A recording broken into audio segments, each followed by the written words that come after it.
Hello everyone, welcome back to the channel. Today we're going to be reviewing the Seabourn FX22 LE. I've had this boat for about 3 years now. We're going to go through and discuss the things I like about the boat, the things I don't like about the boat, some of the issues I've had with the boat and the trailer. So let's just jump right into it.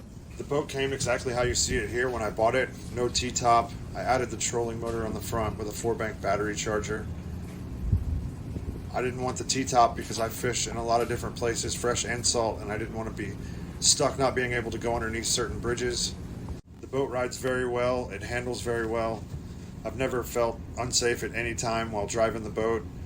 As you can see here in this video, I had 4 people in the boat, plus 2 live wells filled. We were getting up on a plane, was a little sluggish, but once on plane, it handled fine, ran fine. I absolutely love the front deck of this boat. It's got a nice easy step to get up. The step's big and wide. You can fish 2-3 people on the front deck. There's tons of room to walk around. Whenever I bought the boat, the screws started to loosen up immediately. I noticed that the screws that they put in were too small, so whenever you would go to grab the handle to lift the cooler up, the plastic piece was starting to come loose. So I took one of the screws out, went to the hardware store, got a couple different sizes, and came back and found the right size and just changed all 4 of them on my own. Now whenever I open the cooler, I just put my hand in the middle there and lift it, and I try not to use the rubber latches to open the cooler. I was thinking about putting a handle on the cooler in this area right here, but I was afraid that if I did that, it would create a trip hazard, and if you went to get up on the front deck, catch your toe right there and then fall down on the deck. The cooler in this boat holds ice very well. It's very large, plenty enough room for drinks on one side, food on the other. I usually put everything on one side. The drain in the cooler is okay. It drains slow. There's always a little bit of water left in. As you can see by the sand in the bottom of the cooler, that's because this lip right here is not very tall.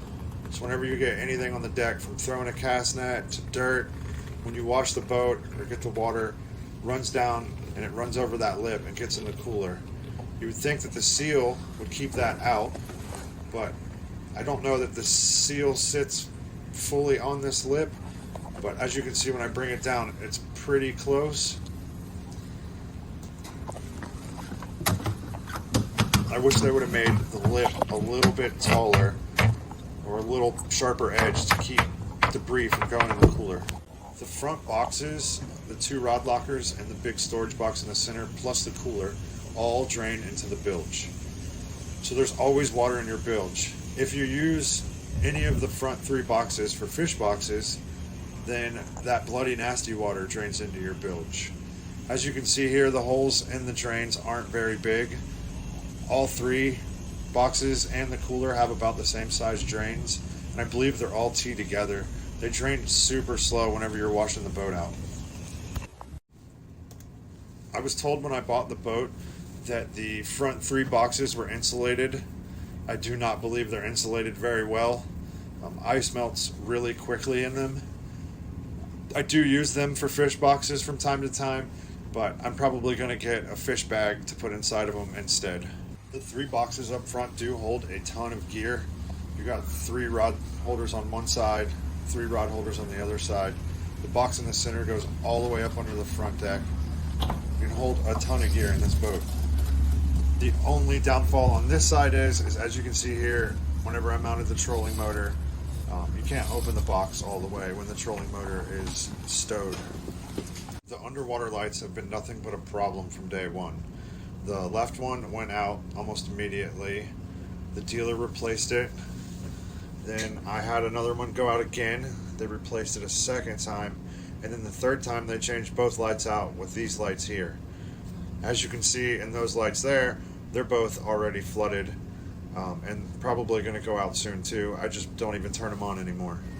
Before they changed them the third time, I was out on the water at night, turned the underwater lights on, started running, and everything in the boat went out. I lost all electronics. I tried to reset the breaker for the underwater lights.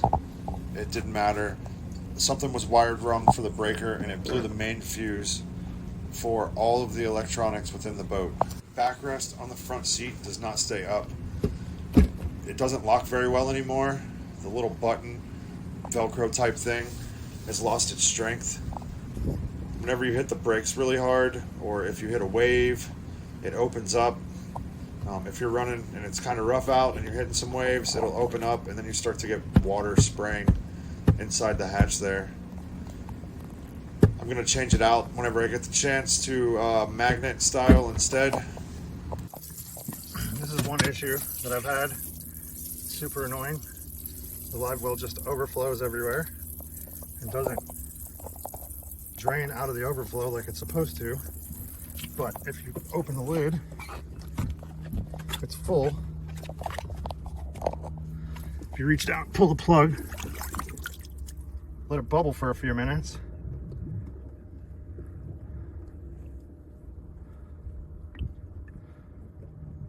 I guess it gets an air pocket, I don't know. But whenever you do it, put the plug back in, then it'll overflow for a while until it builds back up and starts running out all over the deck again. If you can see now, it's overflowing properly. The water level's just above the overflow, drains out fine, and then after a while it'll build back up, or it'll quit.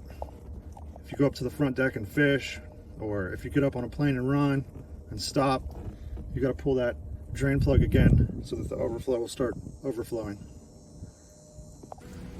The switches on the electronics and stereo, as you can see, are red, and the rest are blue when you turn them on. Whenever I was running the boat, about the 6-month mark, whenever I would hit a wave, the Simrads would shut off and then they would come right back on. So I got home, looked at it, and found that the 2 switches that were red, the contacts were corroded almost completely off, or the tabs where the connectors clip on. Got a hold of the dealer. They tried to find me some new switches. The only ones that they could find were red, so I got the red switches just so that I could use the boat. As you can see here, all of them have a lot of corrosion on them, and the wiring job is not the best. I will probably rewire the boat and change all the switches out within the next 6 months or so. The boat came with a Suzuki 225 on a Bob's 6-inch jack plate. The boat runs 50 wide open. Did not change the prop. That's the prop that came with it whenever I bought the boat. It's been a really good motor overall. When I first got the boat, I guess break in, leave a lot of soot in that area right there, but that has slowed way down since the motor broke in. I think I'm just over 250 hours right now. A few issues I did have with the boat after the 100-hour service. Had a little sheen in the water, and when I brought the boat home, I noticed that oil was leaking around the lower unit area. All of it was covered under warranty. I don't know if they did something whenever they pulled the lower unit and put it back on and messed up the seals, but they had to pull the power head, and they covered all of it under warranty. I had a little corrosion issue on the motor with the jack plate. The jack plate continued to work. It was a little weak and wouldn't go down if it was above 3 when the motor was underpowered. So I contacted Bob's. They covered it all under warranty, got a whole new assembly. The new unit is made all out of corrosion resistant material. He told me that it's a little stronger than the old one that I had, and it should work now at any setting under any power, and it does. Bob's machine was super easy to work with. They made the warranty process go very easy, and they covered everything under warranty. The non-skid on the boat is something that I like a lot because it's not slippery. No matter what shoes you wear, barefooted, the boat has a lot of grip. But as you can see, it gets extremely dirty. The non-skid is super porous and it collects a lot of dirt. So the boat is always dirty. Even after scrubbing the boat with just regular boat soap, I didn't have any Starbright deck cleaner, which works a lot better and tends to get a lot of it up. The boat looks a lot better, but it's still not fully clean. As you can see, some of the heavier spots still stuck in the non-skid, and it takes a lot to get it out. After 2 years, I did the whole boat with McGuire's 3-part. Did the outside, inside, the non-skid, everything, all 3 parts. It helped a lot and made it a lot easier to clean, and it just needs to be redone again. Here's some of the cleaning products that I use on a regular to try to keep the boat as clean as possible. The windshield on the boat, right where it curves around, is in your field of view when you're standing at the driver's seat, mainly when you're sitting at the driver's seat. As you see there, whenever I move the camera back and forth, you can see the trolling motor in my truck, how distorted the view is. Normally I end up leaning over, or I just stand up and drive the boat. But if you want to sit down and drive for long hauls, that bend in the windshield there kind of disturbs your view as you drive. So the one thing that I do not like about the boat is, if you can see behind me here, getting behind this is super tight. You can't just walk around it. It's you got to turn sideways, hold onto the seat to get through. I wish this area right here was a little bit bigger to make it a little easier to walk through. If you want to get bait out of that live well right there, the only way to do so, sit down, open the lid, get your net, get your bait. It would be nice to be able to stand here, bend over, and get your bait without having to sit down or try to reach in from the side like this to get it every time. There's not much room between this, and if you stand here, you're basically leaning forward the whole time, and it's impossible to bend over and get your bait out. Also, kind of another issue is, not really when you're on the water, but when you're at home washing the boat, this curves right here and the drains are up forward. So water always sits right there, and as you can see, after the water dries up, the dirt builds up. Whenever I bought the boat, it came with the tires on the left, the Lodestar Bias Ply Load Range C. After about a year, I switched to the tires on the right, the Carlisle Radial Trail Load Range D tires. The Bias Ply tires, which is hard to see in these pictures, started to wear the outside and inside treads. The best way to explain it is the tires were flat when I got them, and they started to round out like a motorcycle tire. This picture here is probably the best to show you how bad the wear was. So I went and had the boat weighed, full of fuel, no gear in the boat, just boat, fuel, and trailer, and it weighed 5,040 pounds. That only gave me 260 pounds worth of gear, and then I was maxed out. I contacted Continental Trailers and I talked to the sales rep.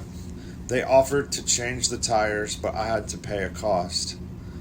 So I just opted to buy the tires that I would like, so I went up a loan range in the tires, and I haven't had any issues out of the tires since.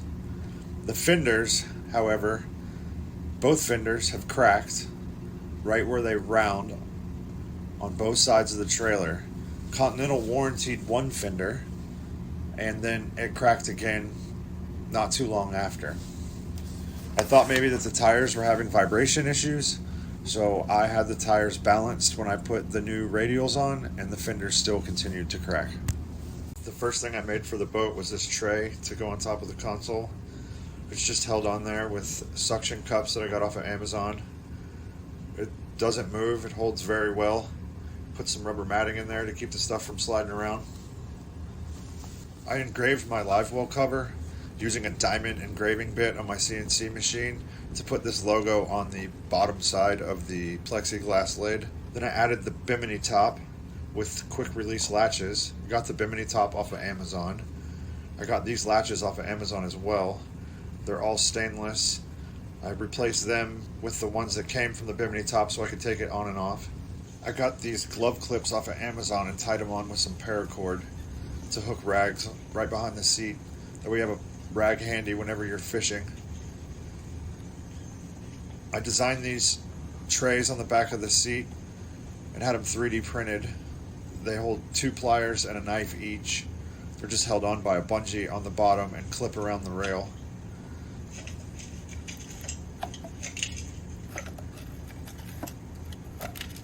They're 2 different colors, trying different types of plastic with the 3D printer to see which one holds up better. They got a little bin in them with holes in the bottom so you can throw stuff in them, like hooks and weights, as you see here. I struggled to find a good spot to mount the fire extinguisher, so I decided to put it underneath this seat. It's easy to get to, it's quick if you need to do it in a hurry. The downfall is the seat will slowly come down on its own. If you just let go of it, it sits for a few seconds and then it starts to drift down on its own real slow. The last thing that I did to the boat is I made these cup holder covers. I use these for whenever I leave the boat sitting for long periods of time. That way no debris, leaves, or frogs, or lizards, or anything gets inside the cup holders. All right, everybody, thanks for watching. I have links in the description below for items talked about in this video. Please hit that subscribe button. Thank you.